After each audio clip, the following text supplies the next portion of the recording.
I wish God were real because that would just be so much better. Go back, back in the day, like people would go out and way back in the day, you had like hunter gatherers that would go and like be gone Sticks for and like stones, and all of a sudden, like the face of the devil is there, Mm.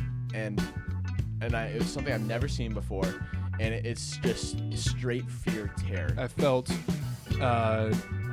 just felt like a beam. I felt like a laser beam of divine love, just kind of coming from above me and filling me entirely.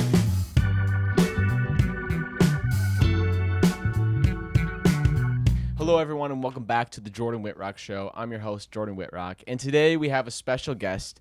It's someone I met on the beach. It was we were both walking towards you. No, I'm just kidding. But it's someone that I've had the opportunity to get to know, talk about growing my faith, because I think being in a new place like this, there's not a lot of people like that, and so that's been pretty awesome for me. I enjoy to spend time. We played pickleball today. We cooked. So without further ado, let's welcome to the show Gabe Moses. Woo! Thank you. Good to be here. Thanks for having me. Awesome, great. So I think the first time I met you was when we played on the beach. What's the game? Spike ball. Thank you. Yeah. So was that the first time you played spike ball, or? No, no, I've done it a few times before that. Okay. Yeah. Did you? Okay. What sports did you play growing up, or did you not play sports? Were you not a sports person? I played. I ran cross country and played Okay. lacrosse. Yeah. You high played school. lacrosse? Yeah, but when I was playing lacrosse, like everybody else was also small. And then, because I used to be I'm tall now, but I used to be That's lot what I was shorter. wondering, because I'm like, dude, I just feel like your limbs would just be hacked at the get entire wrecked. time. Yeah, I got, so I played JV. Yep. And once everybody else started getting bigger, I was like, Yeah. this ain't it. This I just kept ain't getting pummeled. Yeah, it was not it. So I didn't play my senior year. I was like, that's Okay. That's Did you enough. do something else instead your senior year? No, I just the senior year I just ran cross country, and then I had like senioritis Yeah. for everything, including Yeah. sports. Yeah. That hit. Well, honestly, I think the moment I was about to get senioritis is when COVID hit. So then you were just like, everything yeah. was so different. You're like, it is like, there's- Whatever. Yeah, exactly. Yeah.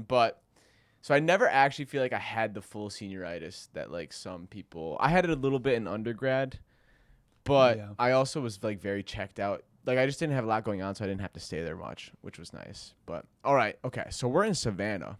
I'm here for school, but you're here for a unique, really cool opportunity, I guess is what I would say. Do you want to describe what you're here for?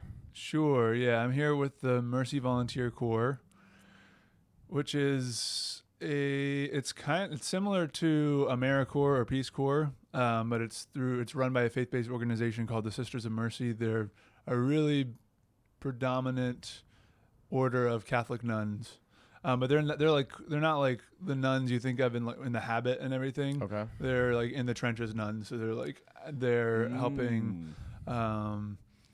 They do social type work, like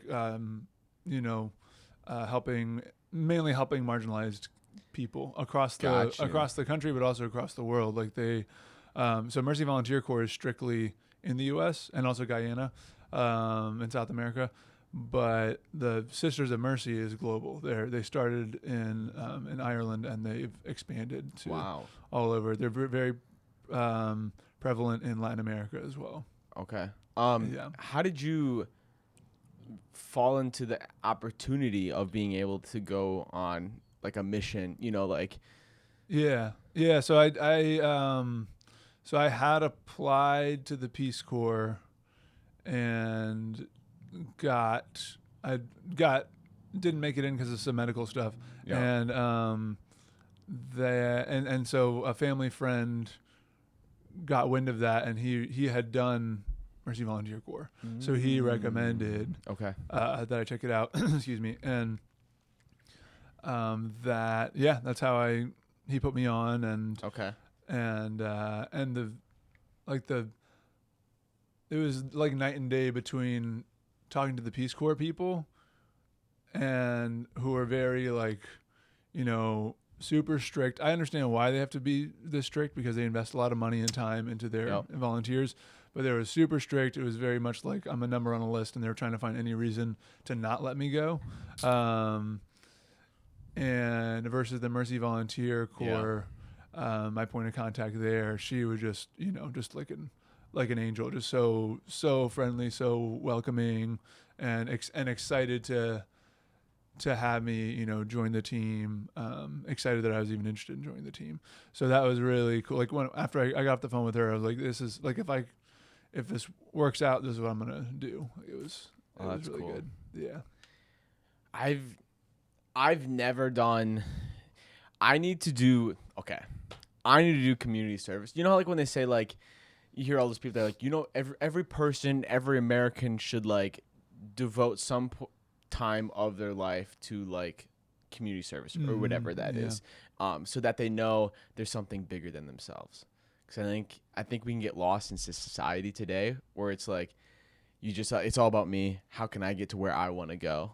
And you don't realize who you're plowing over or pushing to the side, and not, and so I've been thinking about this, and in kind of like conversations with you guys and learning about what you're doing, I'm like, I should really, like, I have free time on the weekend to give up 2 hours or whatever that would look like to help at the food pantry or something like that. Yeah, it's good for the soul. I mean, I don't think it's like you have to do it or you're like inherently a bad person or anything like that. I'm not like hardline, but from my experience, even before doing this, like back home, I would do something. Yeah, you said like food pantry. There was a kind of like a soup kitchen type thing that I would volunteer at. I'd try to do like once a month, so nothing crazy, but it's just like good for the soul. Like I would, when I didn't do it for a while, I felt like I could notice, like I was like caught up in my own little tiny problems that I made, like first world problems. Like, my life is so hard. That's like my favorite thing to say. Like when I'm complaining or someone's complaining, I'm like, God dang, those first world problems. They'll get you. They'll get you. Yeah, buddy. Oh man. Yeah, sure. That's so funny. So because when did you move to Savannah? It was before me, right? Barely. Yeah, I moved here in mid or late August of this year. Yes. Okay. Like and I moved in like September 1st or something like that. Yeah. Okay. Was your transition smooth? Very smooth. Okay. Yeah. Super smooth, because so the Mercy Volunteer Corps, they put up all their volunteers in their own housing. So I'm living with another volunteer, and then we're also living with a woman who was a volunteer last year. She's an alum, basically. And so she's living with us two volunteers. And she was just like super warm and welcoming, but also was able to show us around because she'd already been here for a year. You know what I mean? It wasn't like all three of us are just trying to figure out Savannah for the first time. Like, so that was super nice. Clutch. Yeah, definitely super clutch. Were there a ton of people that you were able to connect with, or like has that been challenging for you? And I say this from the point of view of like, I was lucky because I was going to school, because I moved down here and knew no one, and I was lucky, went to school, met a couple people. So like Mike, we have Mike back in studio. W's in the chat. Mike, put some steak on it. But like those people were like, I was like, okay, I have someone to like talk to, hang out with. Yeah, you have like the baked in community. Exactly. What's it like moving to and I mean, I guess you had that too, because I would say we do have that, and that's one of the principles of Mercy Volunteer Corps, is they do emphasize community, like living in community, and so that was easier, I think, than had I just I know it's easier in the current situation that we're in, our living situation now. It's like a softer landing compared to if I just moved here and was staying in like a studio apartment, didn't know anybody, trying to like go from scratch. So what were you doing before you went on mission with Mercy? I was something completely unrelated. I was a environmental compliance inspector for like a pretty big $1 billion multi-billion-dollar construction project in Maryland. Okay. Is that where you're from, Maryland? I'm from Maryland. Okay, Yeah, got you. right outside of DC, Yep. Tacoma Park, Maryland. So is that something like right after school? You went to school for, I'm assuming. Yeah, I went to school at University of Maryland for Okay. environmental science. Yep. So it worked out. Like this is my first job working on this big light rail system that they're installing. It's a really cool project. Wait, what's a light rail? A light rail is like a metro or a subway, but it's all above ground. It's like a trolley.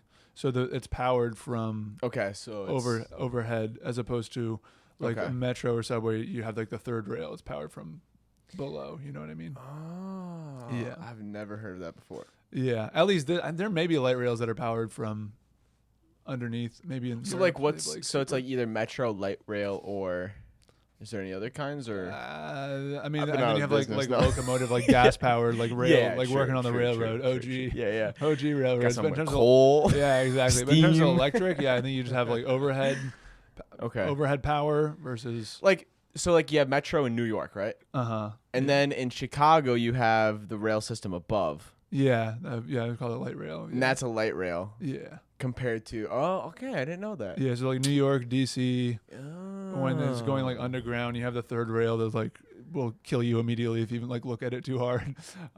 Really? No, I'm kidding. I was gonna say, I'm like, wait, what? no. No, if you get close to it, it will kill you. It looks just instant death. Yeah. Yeah. Dude, They were doing that's they were crazy. doing so I don't know if I'm supposed to, it's fine. They were doing they were at the old job Yep. it's called the Purple Line. This is light rail Okay. system. Yep.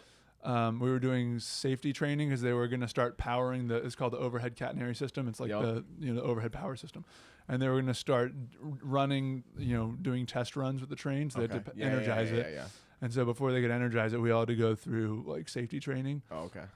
And they didn't mention that like there was a viewer discretion advised, I guess, but like you couldn't get around this video in the online video training, and you just see it was like a video from from India, I think, and it was like a guy. He looked like he was not well mentally, and he had like scurried up to the top of the train that was like overhead power, and dude, he just like. He reaches up and grabs it, and it's just like instant, like it's like, and he like catches on fire and just falls down. It was like immediate, instant death. I was like, oh my gosh! And that's the video they have you guys watch. Yeah, they made us all watch. Bro, that. my training videos for the factory were not like that. They were serious, weren't they? Yeah, they were not messing mine was around. like, and when it's icy outside, make sure to walk like a penguin so you don't slip and fall, because 50% of like whatever they call Slip, like trips, and injury falls. reports are Yeah. slip, trips, and falls. Yep. Classic. Yeah. That's a classic way to get injured. Okay, so that's some serious stuff. Yeah. Wait, what factory were you working at? Alliance Laundry. What? Oh, Alliance Yeah, Laundry. Alliance Okay, Laundry. gotcha. The number Nice. one washer and dryer manufacturer in the world. Nice. Heck yeah. What can I Let's say? go. Represent. Represent. Laundromats are one of the worst polluters of all of everything. Yeah. I mean, I believe it. Like when you Yeah, think they of, have to. They got to get rid of those chemicals. like, well, think of the I don't know what I was gonna say. Well, even just like using it, all the water that they use to wash Yeah. clothes. Then you have like the lint. I don't think the lint is the real But no, problem. but think about this. Like, where does the lint go? You scrape it up and you put it in the trash. In the trash. can. But like, doesn't that catch on fire? You know what I'm I saying? guess one could catch it on fire. Yeah. Yeah. Like, true. think about the houses that are burned down with lint. It's yeah. R.I.P. I think if you That's don't all the Californian fires said, change though. your if you don't change your lint like compartment in the dryer, I But you think know, like that they can have a catch hose fire. that goes out back. Like Okay. it has to catch the lint, but then there's a Oh, hose so it that just kicks it blows all outside, the lint out. and it blows it like outside. So if you ever go by someone's vent outside, you can see like a part of some lint. Not Nice. good. Not good. Huh. But wait, what makes it just the chemicals? But I guess that you could say that about everything, right? Yeah, I think it's the chemicals that they use in laundromat. What is it, laundromat? Yeah. And laundry With mats. dry cleaners.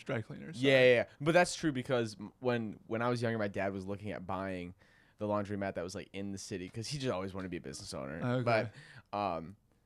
But he was like close to pulling the trigger, and it was like family behind. Like after school, I'll go work to make sure you know. And I think he had someone test the ground. And it Okay. was like they had so much chemical pollution because whoever owned it didn't take care of like the machines or whatever, and so Yeah. that leaked. He's like, "No way." He's No, like, yeah, no, I don't buy that. no." Yeah. No, that's a whole thing. It's called like environmental site assessment. There's like different phases of environmental site assessments.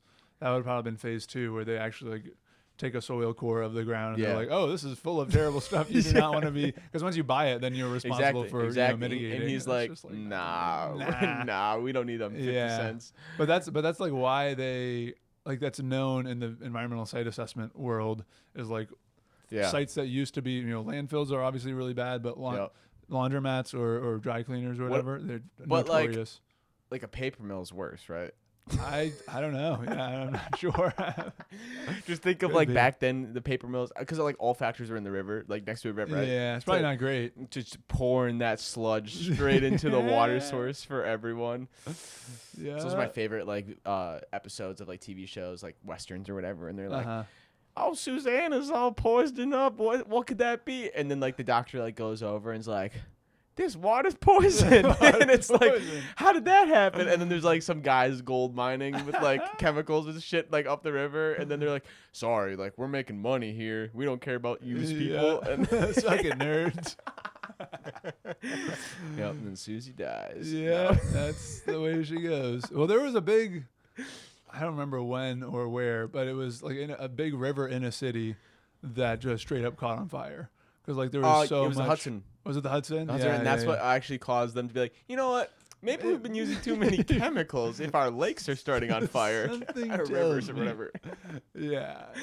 Wait, actually, Mike, look this up on the computer. What was I think it was the Hudson, but is it the Hudson River? Is there a Hudson River? Yeah, the Hudson River. Yeah, there's no Hudson What Lake. river caught fire? I don't think there's. It's got to be a Hudson River. Hudson But River. I think that's what it was. Like, think back then, like in the 50s, they were just spraying. What did they call it? DEET, not DEET, but you know what I'm saying? What's that chemical?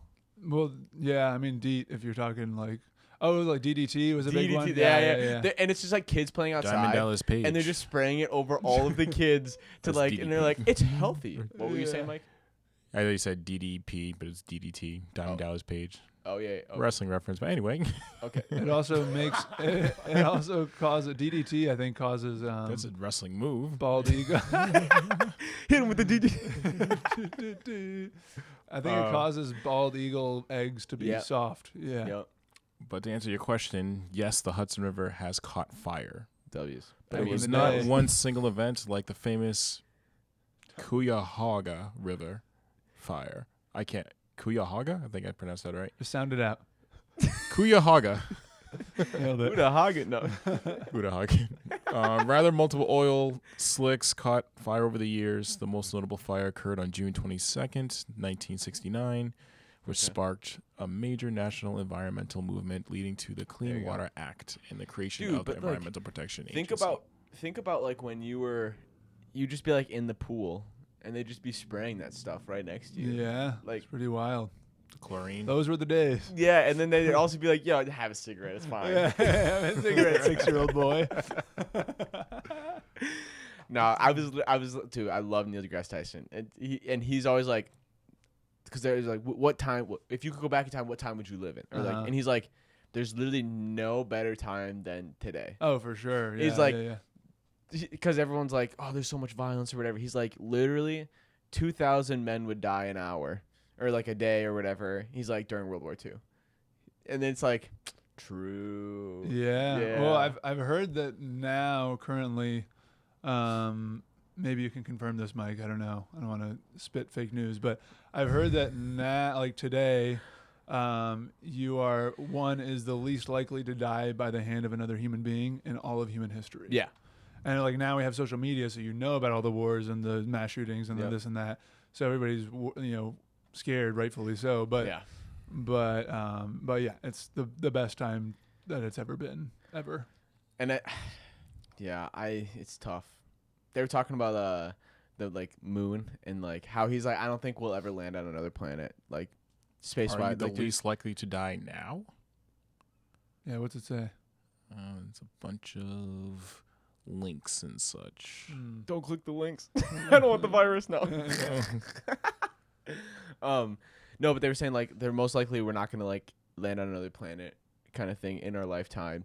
And then they were like, what about the moon? And he's like, there's no need to. He's You know what? The only reason we'll go to the moon is if China says, or China's like, we're gonna go to another planet, or we're gonna like go to the moon and like create a military base or something like that. That it's like in 10 months you will see us sending another rocket with military equipment. Exactly. It's like that's the only way that you'll.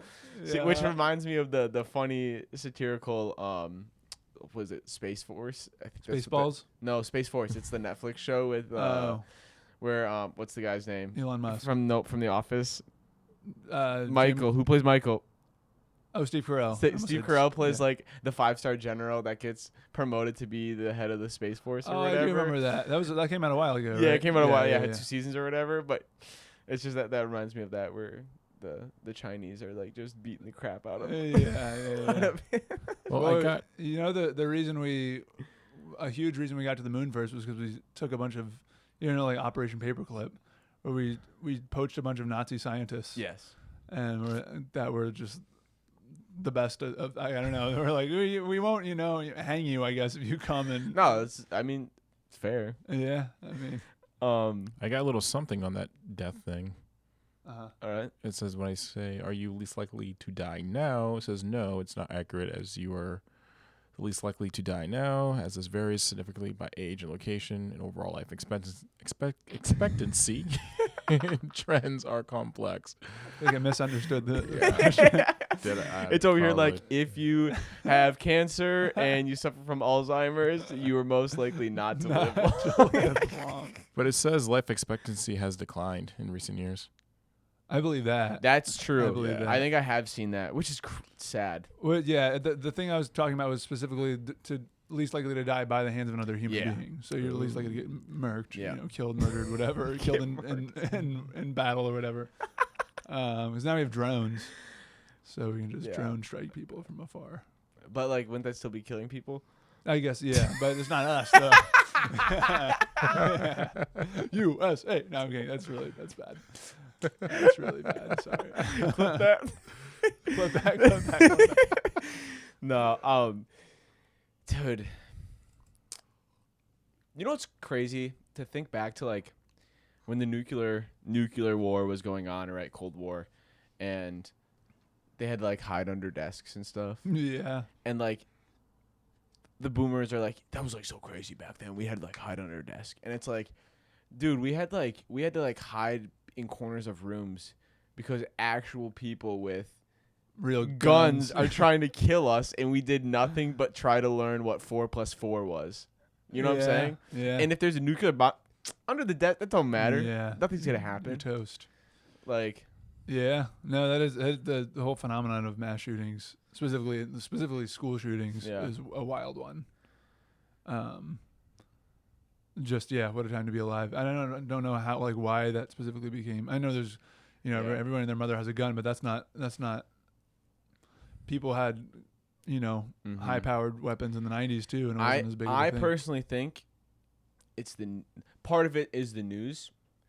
I think the only thing that negativity sells, right? So we don't post saying like, oh, Jimmy got an A on his test, let's go. Or we don't post that like, oh, this police officer had this really nice interaction. Like, those aren't the posts that go viral, right? And make money. The ones that make money are the sad, the fearful the scared, like, blanking on the other word. But it's like those sell. And so then what do we do when a mass shooting we got to televise it. We have to show how much it's hurt, impact, who the person was that did it, and that's on the news feed for 2 weeks, right? And then if you have someone who, whatever, is not mentally sound and wants attention or feels alone or feels betrayed, it's like, oh, how can I become something or whatever? And it's like when you are at the news watching that, you're like, see, look, they're talking about this guy, and look what he did. And I feel like that's got to be part of it. I think so. I do think I agree with you 100%. I do think I've noticed when like mass shootings started to become a thing again, the news did kind of glorify is a weird word to use, but they were, like you said, they were like very in depth, like, who is this person? Who is this guy who did this? We need his whole backstory, like who are his parents, like this. And so they put this giant spotlight on the shooter. And I think they've done, at least they've at least attempted to do that less over the years. Whereas like I think when like the last few shootings, they know who it is, but they won't advertise the person's name. They'll be like the shooter, and then you know what I mean. Yeah. And then so it's still not ideal. It's still not good. But Yeah, I don't know. It's less bad than it used to be. I know, like, I mean, this is before either of us existed, but when Columbine happened, there was like a huge, you know, expose about these kids that did it, and like shined a big. I remember Columbine. Spotlight. Oh yeah. So, but yeah, now it's every like week, every month. It's so sad. Pretty whack. Yeah. I know. And yet, somehow, we're safer than ever. Somehow, yeah.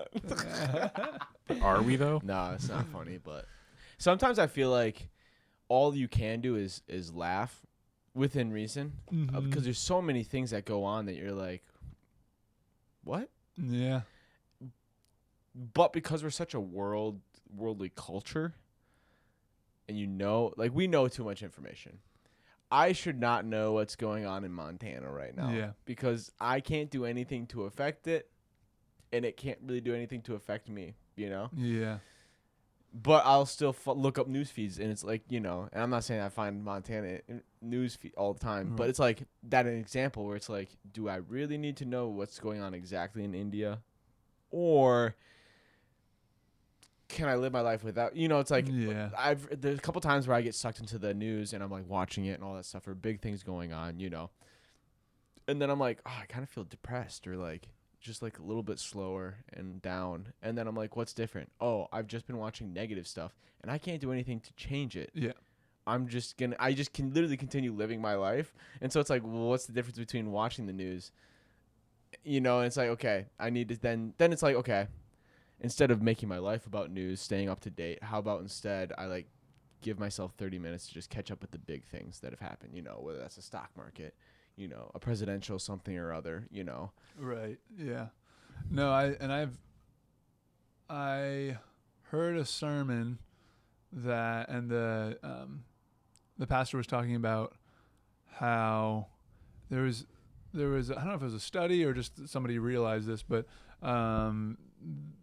in, I think somewhere in California, they found that this general area, this vicinity of California, I forget where, they found that once the telegram was invented, and like once the telegram like was able to reach that town, they found that the general public started to feel more feelings like the one you're talking about, like anxiety about, you know, what's going on somewhere and I can't do anything about it. Whereas before, you know, pre-telegram, you have something bad happen, like, you know, Jerry's barn burned down. And Jerry's like part of your community, so y'all can, you know, go, you know, fix, you know, fucking Jerry, take care of your lint. Your lint. Yeah. Classic Jerry. Oh my gosh.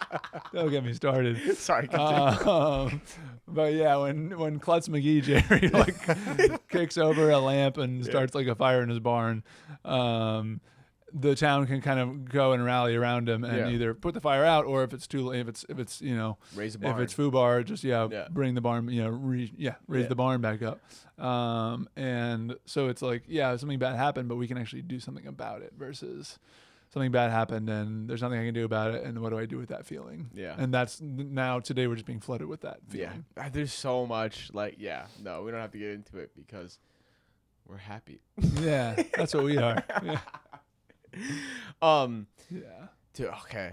I was trying to think. We watched Whiplash like a couple weeks ago when we were playing pickleball, and I saw you kick it. There's the scene in Whiplash. I don't know if you guys watched Whiplash, but great movie. I'd recommend. But there's a scene where the band director is yelling at the students, and they can't play it right, so he keeps rotating who's playing.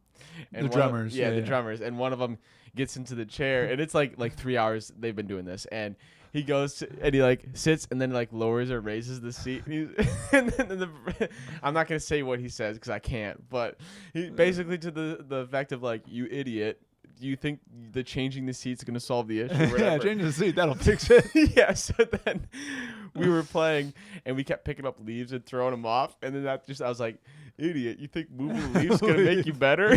Hey man, but we kept winning. Get those leaves out of here. Yeah, I think we had something to do with us dancing. I think really sold us and our ability to. Yeah, we're doing the Savannah Banana dances. Yeah. We hit a point. Yeah, we were cooking for sure. Yeah. We flamed him. Okay, so it's not often I get someone who has religious background or has a religious story to their walk to faith. And so I think I'd love to ask if you're willing to talk about your story, or for those listening that are younger or older that have touched with the idea of faith, but they're like, I'm too late. I've lost my opportunity, or I've done too much. I can't.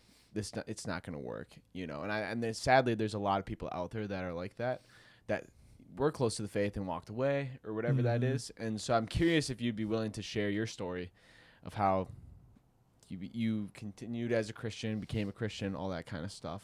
Yeah, definitely. We'd love to talk about that. So, was raised Catholic, but never really had a relationship with God. And I'm gonna highlight the difference between religion and relationship with the divine. So, religion is the human structure that we build to kind of assist with one's relationship with God. Because it's human run, it's very flawed and broken. And that's where you have like the scandals and the Yeah. Well, I think the idea is like the church itself is, I forget the term that it is perfect. That's not the way. But the church itself is perfect, but the humans in it are imperfect. And that's what causes. Right. And when you say church, you're talking about, if we're talking Christianity, church being the body of Christ, like because I think your listeners, or I don't know, when a lot of people hear the word church, they think of like the building, the church, or like I got to go to church on Sunday. Yeah.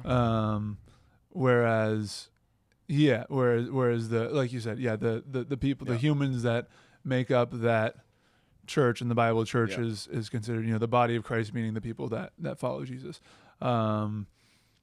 They are, they are imperfect, but we'll get into all that. So, but backing up. So was raised Catholic, never really had a relationship. Didn't really believe in. Were you like a cradle Catholic? Yeah. So I was raised. I was never confirmed, but I had like my first communion and baptism and all that good stuff. So that was so about high school. Started getting into middle school, honestly. Started like, smoking weed, and then high school went to harder drugs. I never did like the really hard ones, but I did a lot of like, I was into like EDM and festivals and stuff. So, high school into college, into after college, went down that rabbit hole pretty hard, both, using, selling, and just living a very hedonistic lifestyle. So, what's the how do I maximize the amount of fun and good and pleasure and good feelings I can. You're trying to fill a hole. Exactly. Yeah. Now I know that there's a hole within you. Yeah. That you're trying to fill. Yeah. Yeah. Now we know, but turns out. But at the time I was like, nah, dude, I'm just having living my best life, and just like going in, and had a great. I would say had a great time, but I also was hurting, under the surface because I was trying to fill that hole, because I was scared of everything and like was insecure and hurt myself, physically and spiritually and emotionally through that process. Also hurt a lot of other people, which then weighed on me for years, and so anyways, that was that's the setup for my faith walk, I guess.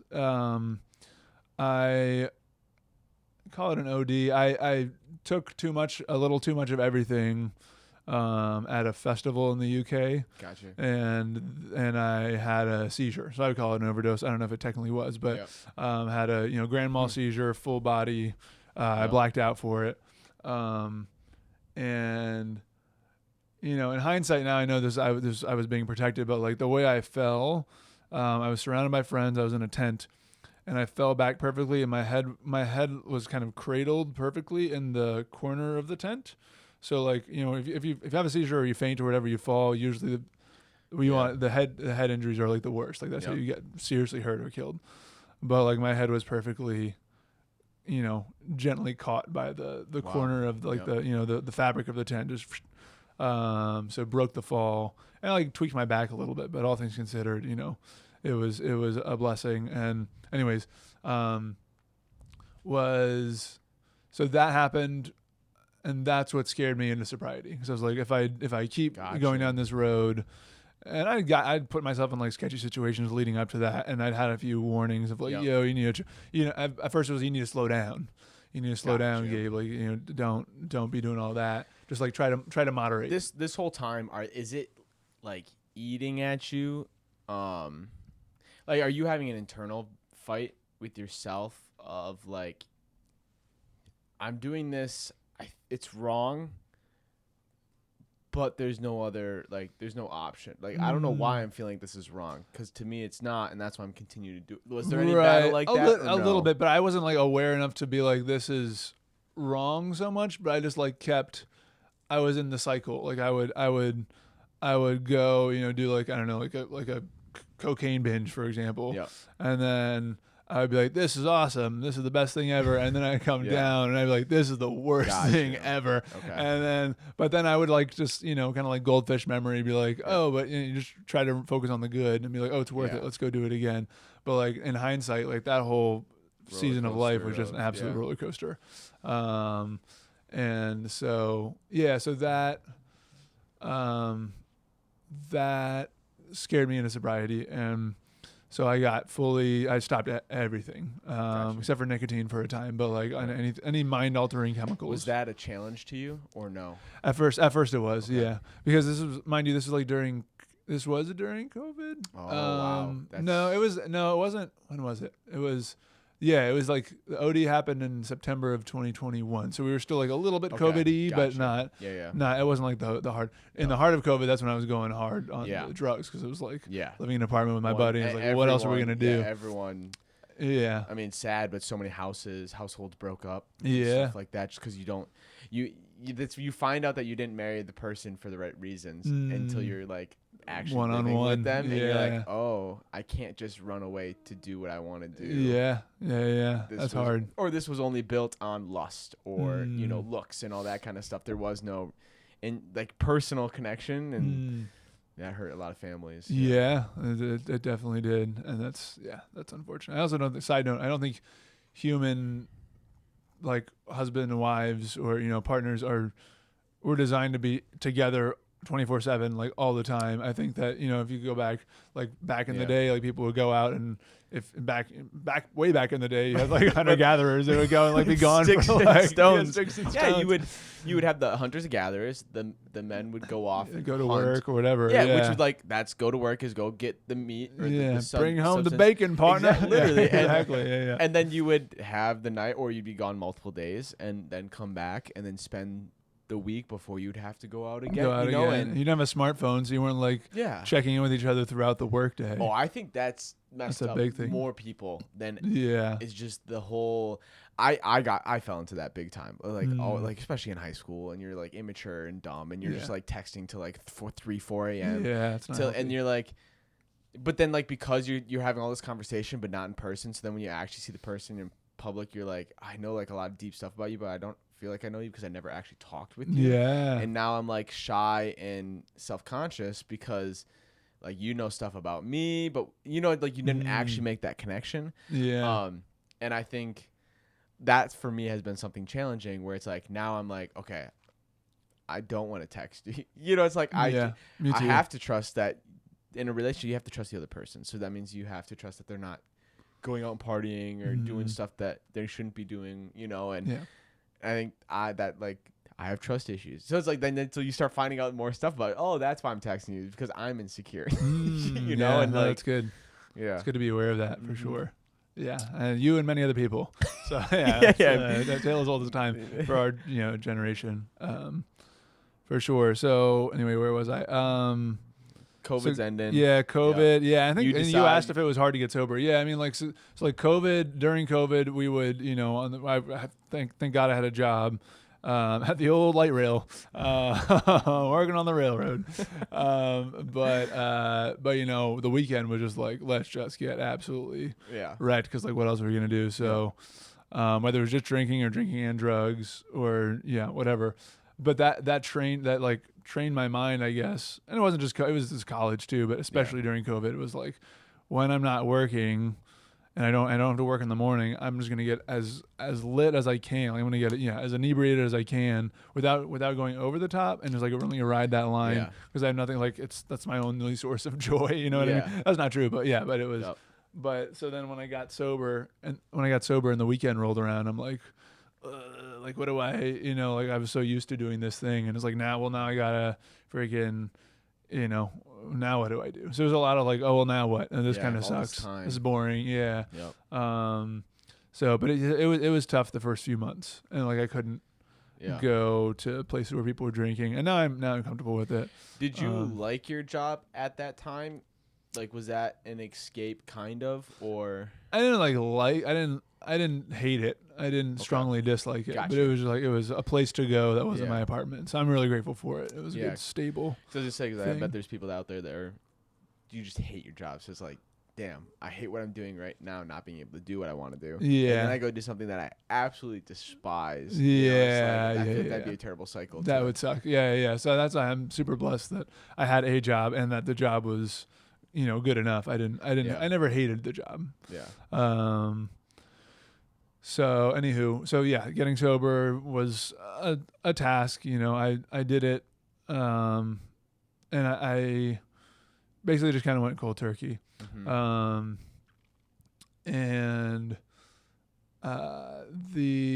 So then I started dating somebody who we'd known each other before.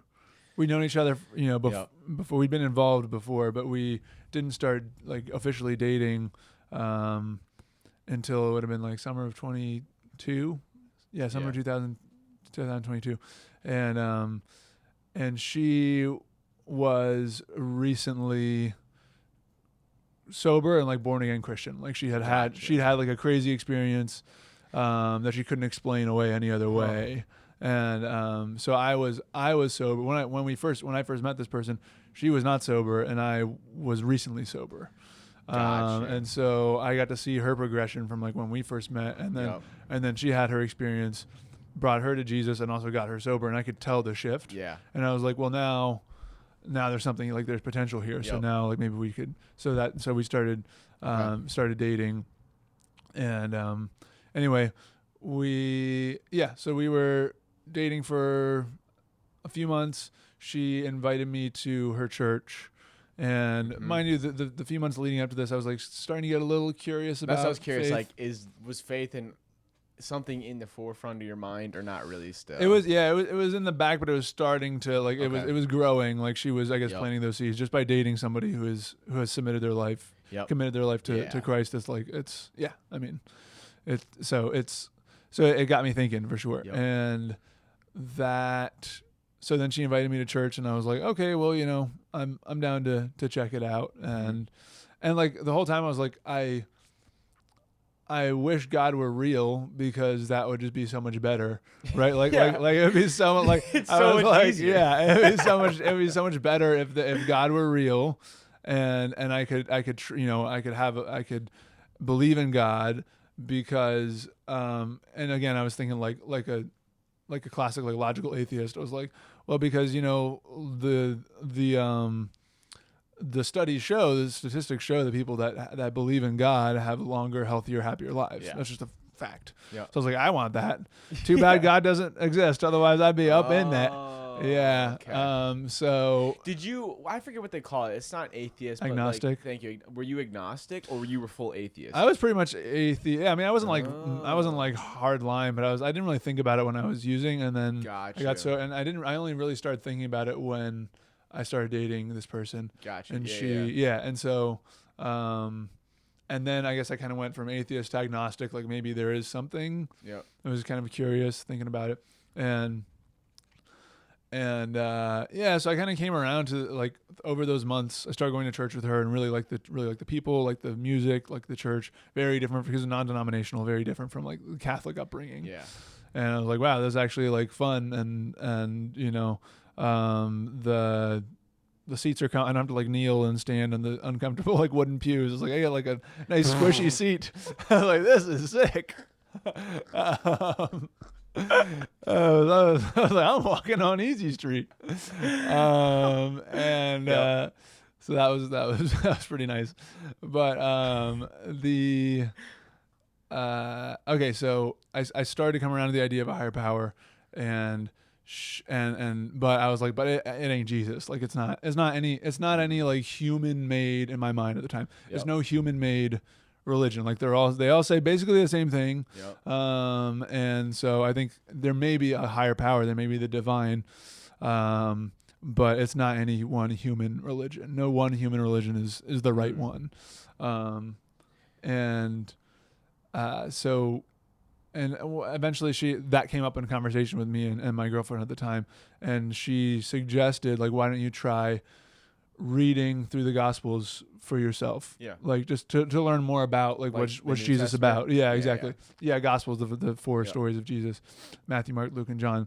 So I was like, all right, yeah, I'll give it a whirl. And so the same evening, let me back up. 2 weeks earlier, I had been in my room in my chair at my desk, like, and I was like, God, I don't know if you're real, but if you are, like, would you give me some kind of sign? Yeah. So that's the background leading up to this. Yeah. Spoiler alert.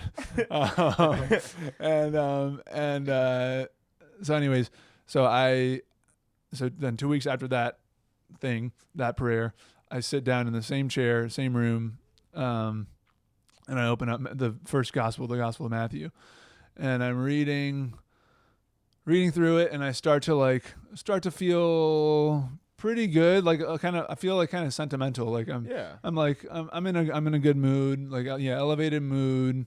I feel like I care for people a little bit more. But I was like, that's interesting, I kept reading, and it wasn't like a new feeling. I'd felt that feeling before, so it wasn't anything crazy. Kept reading. I got to the Sermon on the Mount, which is Matthew chapter 5 through 7, which is like the longest recorded sermon of Jesus' sermons. And this is, you probably already know this, but for whoever's listening, the Sermon on the Mount is like, it's got all the classic, all the hits of Christianity. It's got all the, turn the other cheek, love your neighbor, don't point out the log in your brother's eye. No, sorry, don't point out the speck in your brother's eye and forget the log in your own eye.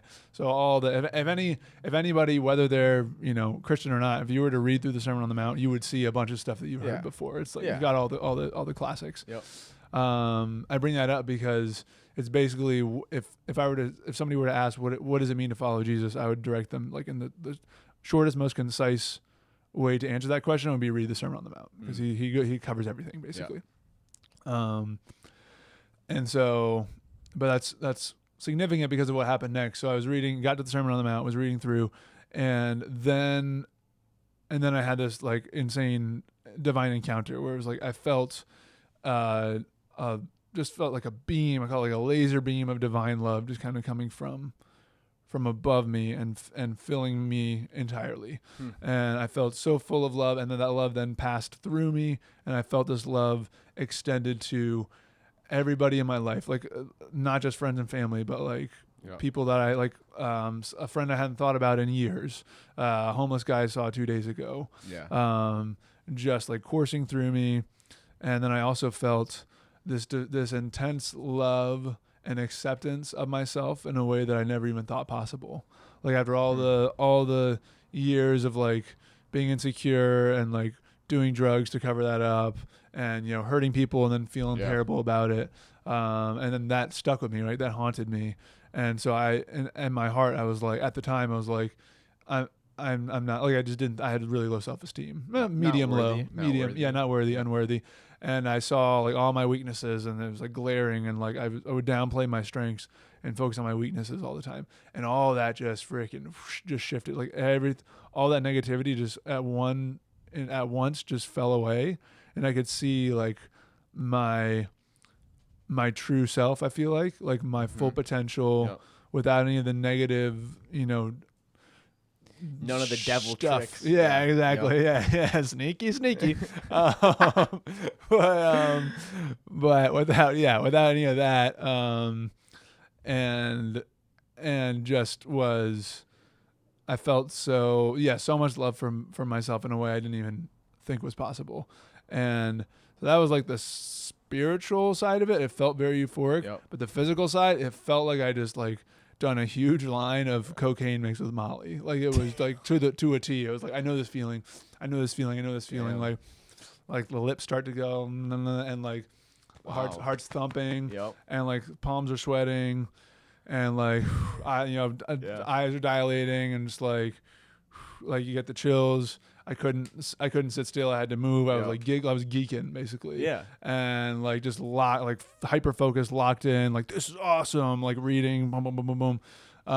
And then like Molly, because it was like very euphoric. Oh, I love everything. And I felt so much love. And that unfortunately when that was happening, I was like, I got to write this down. So I journaled the whole thing. So I have that in my notes. And that was that. I mean, that's mind you, 2 weeks earlier I'd said this prayer, like, God, if you're real, please show me show me that you're real, and show me who you are. And then 2 weeks later I'm reading the Sermon on the Mount, which is Jesus 101. It doesn't get any more Jesus than that. And then boom, this happened. You know what's crazy is like, who are we to be like, God, if you're real, show me. Mm-hmm. But like, and this is not just you, like, everyone has done this at some point. Mm-hmm. I've done this at some point, right? Actually, what's like for me, I have Christian friends at home. If you're watching this, I love you. Shout out. But we get into a lot of, we did before I moved. All of our like hangouts would eventually become like Catholicism versus like non-denominational, right? Mm-hmm. And it's just like, I would argue maybe not all ears were open at the time for just a nice conversation, right? Anyway, but I think I've been felt attacked so many times, and it's like, and a lot of their points are like specific, and one of them was Mary, and just like, oh, you're worshiping Mary, and it's like, no, we're not, and it's like how we actually interpret it is we're not, and I think I struggled with that a lot, and so my prayers at night were like it was like, God, Jesus, is your mother, is Mary, like, praying to her to pray for me. It's like, am I crazy here, or like, and kind of that whole idea, like, can you prove it? Like, because I got nothing, and it's like, and no one's listening or whatever. And one night, it was actually before my foster sister's first communion. I was sleeping. It was a dream, and I don't know if I've shared this on the podcast, but I feel like this is a good time too. I don't think I have. And it was my mom, dad, my brother, and I. We were at like some random house, and I was cutting grass on a lawnmower, and I felt this like, just doing my own thing, headphones on, and I just felt like this weird presence. So this is in the dream? This is a dream. Okay. And I'm like, that's weird, and I'm like looking around, and I'm going close to a woods. And I look into the woods, and there's this like weird thing, and I can't make it out, but I get like creeped out enough that I'm like, you know what? I'm just gonna like go inside, And I start going inside. Now I look, it's a skeleton coming towards me, and as I'm going in, skeletons keep popping up, and I'm like, okay, not good. and so then I eventually sprint inside because I'm like, there's skeletons outside, literally. So I sprint inside, close the door. I'm talking to my brother. And my dad's doing something, and my mom was in the other room with him. And I put on the TV to see if like something's going on in the world, right? and nothing's happening or whatever, and my brother's next to me, and I all of a sudden the TV goes like that, like, you know, the lines staticky, right? And all of a sudden, like, the face of the devil is there, and it was something I've never seen before, and it's just straight fear, terror. So like, this is like, and this in the dream, you feel like you're there, right? And I'm like, and then it's when I see his face, I get sucked in and I can't move. He like paralyzes me. And right before I was like fully paralyzed, I yelled my mom. She came in, and then she was paralyzed. So like, no one could help, and we can't talk. And my dad's in the other room, and he has no idea what's going on. So my brother, my mom, and I are paralyzed, staring at this TV with the devil on it, right? And I'm like, what can you do? And in my head, I'm like, what can I do? I'm like, pray in our Father. And so I'm trying to pray in our Father, and nothing's happening. And I'm like, I can't even get the words out, and I'm you know, scared, and I'm like, and how I pray is, you know, do the now I lay me down to sleep, then I do an Our Father, then I do a Hail Mary, and so I'm like, what's another prayer? I'm like, Hail Mary, and I start praying the Hail Mary, and slowly I can get words out, and I go through the whole Hail Mary. Full of grace, Lord is with thee. Blessed art thou among women, and blessed is the fruit of thy womb, Jesus. Holy Mary, Mother of God, pray for us sinners, now and at the hour of our death. Amen. And as I say amen, all of a sudden, the devil disappears. Ooh. And we gain conscious, and I look at my brother, and we're both crying, and I hug him, and the joke is like, my mom is like right there, and I didn't even go to hug her, you know. It's like, get wrecked, and Mom. then it's like then we go and hug my mom, and then my dad finally, like, then he comes in, he's like, hey, what's up, guys? Yeah, he's like, what's going on? And in that moment, I was like, if you know, like Saint Michael or Hail Mary is as our prayers against the devil. And when you feel attacked or you're being attacked by the devil, those are prayers you can say. Well, you went to the exorcist priest that was talking about it, and I woke up and I'm like, there's my answer, because the Our Father is not a exorcist prayer. The Hail Mary was, and that's why the Our Father didn't work, and the Hail Mary did. And I woke up full sweat, you know, and I was lucky. I was trying to write it down, because, you know, you forget dreams so fast. And I'm like, I just record myself. So I recorded myself crying in the morning, recounting this story. And for me, I'm like, that was enough for me. I'm like, now I know. Like, now if anyone says like, I don't agree with you, it's like, all I can do is convince you, you know. But if you don't agree, you don't agree. But I know that this is true. You couldn't tell me that this is not true, because I've had an experience, not necessarily literally in life, but through a dream. But if you've read the Bible, you know God speaks through dreams. Yeah. You know, and so that was my, like, not coming to Christ, because I was already on that path, but it was like that solidifying, like, boom. Yeah. You know, awesome. As I've had arguments with friends, and I love them, and I mean, if we could be doing totally dumb stuff or useless stuff, you know, I think arguing about faith and us all being Christians, it's like, that's pretty good. There's the worst things we could be doing. There's so much worse that we could be doing, you know, and it's like, you got to realize it's like, no, like, we are meant to love all people, and even disagreements, and all you can do then is pray for them, and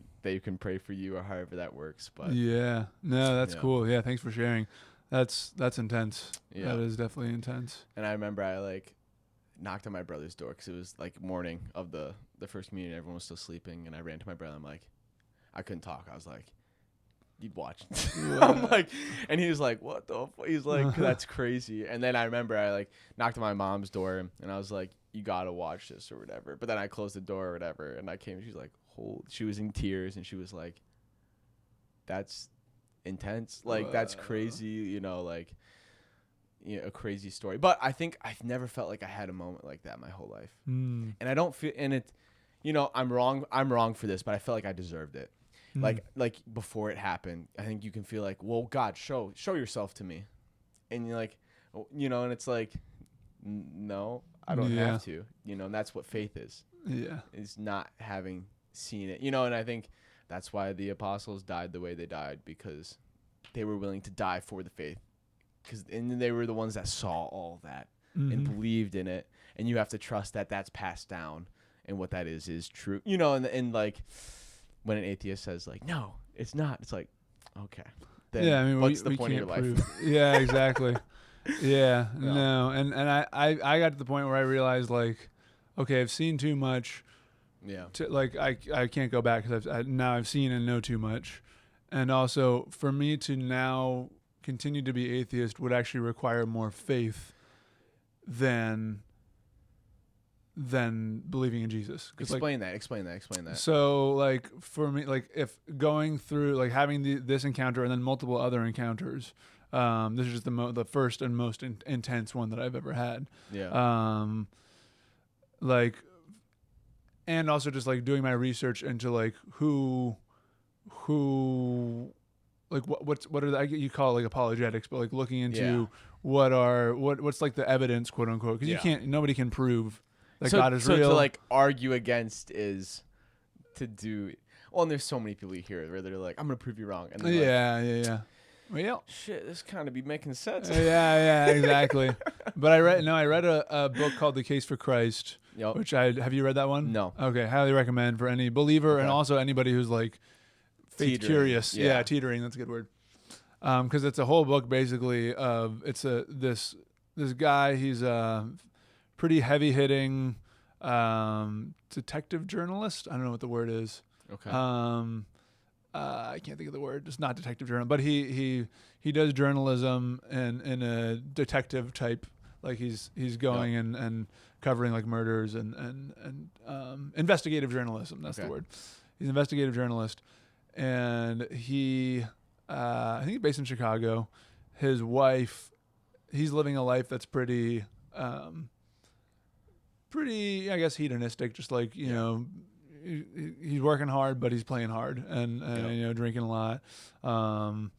And his wife becomes a born again Christian, and he's like, "Well, that's stupid." Oh, what? We had a deal here. I know, yeah. Because now she doesn't want to do the fun, the cool, sick, awesome things they were doing before. Oh, yeah. So he was like, "Yeah, that's a bunch of BS." So he mind you, he's like professional investigative journalist. Yeah. He takes it upon himself to prove that she's wrong. Yeah. So to prove her wrong and prove all these dumb Christians wrong. Yeah.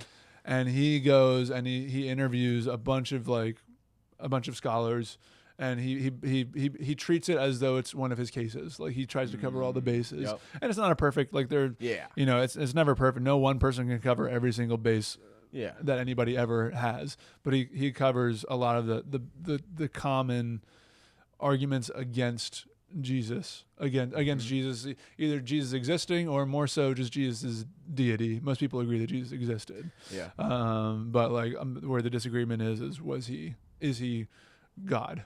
Yeah. But he does this entire. Anyway. I'm not going to get too far into it, but I read that. And for example, you talked about the disciples dying for the cause, right? Yeah. People of all different faiths die for the cause all the time, every day. That's nothing special. Mm-hmm. What's special about those disciples dying for the cause is that if we believe the Gospels to be truthful enough to be truthful historical documents, which by any other historical document standard, they blow everything else out of the water. Like in terms of there's four accounts. They're similar, but they're not perfectly aligned. Yeah. Because that would be suspicious if they all were exactly the same. They were written very close after the events happened. Yeah. And so if you compare to any other of historical documents from that, from way back then, it hits all these. It checks all these boxes that no other historical document does. So assuming that that the disciples who died, right, who were martyred, they, unlike somebody who dies for another cause or somebody who dies for their faith, which again that happens all the time, they're claiming that they saw him after he rose again. So they're saying, if they were BSing, why, unless you're crazy, you would not die for this cause where you're saying that, no, I saw him after he rose from the dead. I saw it. So versus another insert another religion, Islam, for example. People will die for their Allah faith, or whatever. Allah, but that's something. But again, that's faith. That they're believing in something they haven't seen, but they know in their heart to be true. That happens all the time. But in this particular case, the disciples they're dying for something that they know in their heart to be true, that they believe, but they've also seen. Yeah. So like that, like why? And I may not be explaining it as well as I could, but I did read the book for sure. But like that's what separates. It's one of the things that separates like Christianity from all the other ones, is that these people died horrific deaths for this cause that they believed in, saying that we saw him, like we saw him afterwards. So that just kicks up a notch. Anyways, to your point about like it would require more faith to your question rather. Yeah. It would require more faith to be an atheist, is like, given all the information I now know, that I can't go back and unknow this, both with the divine encounters and just like the reading that book. Yeah. It would take more faith it would require more mental gymnastics to believe that God is not real, or God is not that God's not Jesus, or Jesus is not God. It would require more mental gymnastics to believe that, as opposed to just believing and accepting the gospel. For example, I shared my story with two awesome people, both agnostic, and they were curious about like faith and stuff. And we spent the whole day together. It was great. We had a lot of good conversations. But I knew that my story wasn't going to automatically change their minds. But I was curious. I was like, when you hear a story like that, what do you think? Like, because I believe that to be the Holy Spirit. I believe that to be, I said the prayer, 2 weeks later, this thing happened. Yep. When I was reading the Sermon on the Mount, like, so that I believe that, but it happened to me. It didn't happen to you. Yeah. So I can empathize with somebody who hears that story and is like, there must be some way to explain it. But what they were saying was like, because I asked them like, what do you think about that? And they were saying like, there's a lot we don't know about the human brain, and it's very possible that you had what you consider a divine encounter, but it could have just been something that we don't understand yet about the brain. We're learning new things about the brain every day. And okay, I respect that. I'm not gonna convert them. That's not. But I didn't think about this in the moment, but after I was like, well, that requires a certain amount of faith, because we're both believing in things we cannot see or explain. They're believing in this undiscovered aspect of the brain, which doesn't align with anything we know now. Like, you could say placebo, but placebo to work, you have to expect the thing. Yeah, I didn't expect anything. I was like, all right, God, let's see what you got. And if you don't, then I was right all along. But yeah. So again, I that's just an example. Like it would require more. In my opinion, because I've experienced it personally, it would require more faith in that unknown, right? Yeah. The thing that I can't see. But that thing would, instead of being God or Jesus, it would be the human brain, like biochemistry and the human mind. And and they're both examples of faith.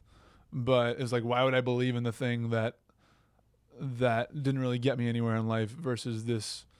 Like, it's a decision, right? Faith is a decision. Yeah. So again, I'm kind of a logical thinker. I have option A. I believe in God, and I get all the comfort, the peace, and the joy from that. Statistically, I get a longer, happier, more joyful life, healthier life. That's option A. And I've had this experience, and I'm definitely leaning hard towards A. Or option B, which is what I've been doing. Yep. That's what I was option being very hard when I was like, just doing blow and all the, just living a life that was like that was empty. Yeah. And that, so it's more of the same. I'm not saying that everybody who's an atheist is like, being a degenerate, but like from my walk and where I was at and am at today, it just why would I choose it's the lesser option? Yeah. And both require immense amount of faith. Like, for me to believe in B would require a lot of, like I said, mental gymnastics. Yeah. So why would I go out of my way and try harder to believe in something that is actually not as good, versus I could go with the easier option, which just makes more sense in my heart and in my mind and in my soul, and it's better. Like, it's a no-brainer. Why would I? Yeah. Does that make sense? Yeah. No, that makes sense. So I think that's it's a beautiful story. I hope if you're watching that was something that, resembled with you, because it definitely made an impact on me. I think any story that you hear of someone coming to the faith is like, yeah, you were chosen. You were needed. You were called back, right? You were called back home for a reason. right. You know, and I think just looking at the work that you're doing right now and the people that you're impacting on the day in, day out, that wouldn't have had that grace had that not happened to you. Facts. Yeah. And how beautiful that is. God is good. That's what they say. All the time. Yeah. Well, we could take GoPro too. Thank you, Gabe, for coming on. I appreciate it. Thanks for having me. Yeah, that was awesome. I didn't even think that we would go that deep, and I'm so happy that we did. No. And yeah, I'm glad you cut it off, because I was like, we could keep going all day. Part 2 will be coming. Part 2, 2026. Stay tuned. 2026. Mike, thank you so much for helping me. I appreciate Always a it. pleasure. Shout out. I Put think some this is the steak on last it. episode that we're shooting in Savannah. So then we'll be back in Wisconsin for a little bit before we come back down for the start of 2026. So if you've made it this far, if you've been on this journey, thank you so much. Consider dropping a like, subscribe to the channel. That helps us so much continue to grow the show and do all the good stuff. And with that, we will see you next week. Peace.